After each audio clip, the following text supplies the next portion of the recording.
All right, so again, my name is Heidi Creighton. I'm an associate principal here at Bureau Happold. I put together this series, haven't actually presented yet, but I actually got to go build a bridge in remote jungle in Panama recently, so I really wanted to share with all of you a little bit about that story in 3 minutes. So, all right, go ahead. So Bridges to Prosperity is a nonprofit, and they're devoted to connecting folks in rural communities with education, with healthcare, with job opportunities. So they've built close to 250 bridges, and that serves a population of something on the order of 1 million people in remote communities.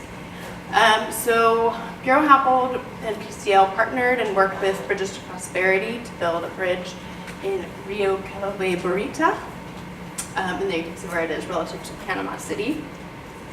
So we paid for a significant portion of the bridge materials and got to send 10 people to the site to build a bridge. So this is a photograph of where we were in Calaveras, and if you look closely, the bridge is in that photograph. But just to give you a sense of where we were, dense jungle, no electricity, no connectivity, lots of rain, and just absolutely magnificent and fantastic night sky, as you can imagine. This is a photograph I took of the classroom, a typical classroom there, and this is a typical home. So as you can see, they live very, very simply and very sustainably. This home, typically there's probably 4 to 6 people living in a pretty small house. From the very first day that we were there, we saw community members, young and old, crossing the river. And we also had to cross the river. There you can see a few of us from the construction side. So crossing the river is just daily activity for these folks and for the kids in particular, crossing the river to get to school every day. So this is a shot of me doing some of the work. So here I'm actually raising this bunch of cables, which were enormous. They were about this big. So I've got this device and I'm cranking. Here up on the scaffolding, these are the, oh, okay.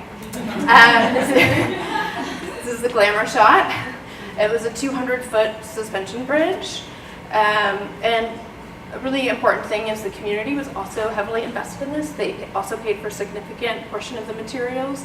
There were about 20 or 30 workers that showed up on site every day to work with us, and they also commit to maintaining the bridge. But really, what was so significant and important to me, at least, was meeting the community members. And some of the young women that were there commented and said that how impressed they were that there were women there up on the scaffolding and doing construction. They had never seen women in that role. So that was a really good takeaway. That's my new best friend, Henry. He came to the site every day. He's a 9-year-old boy, just the sweetest, most loyal kiddo. I speak horrible Spanish. He speaks no English, but somehow we became really good buds. It was really fun. And he told us at the end of the build that he wanted to be a bridge engineer. So yeah, so this was an absolutely incredible experience for me, especially knowing that these kids can cross safely and get to school every day.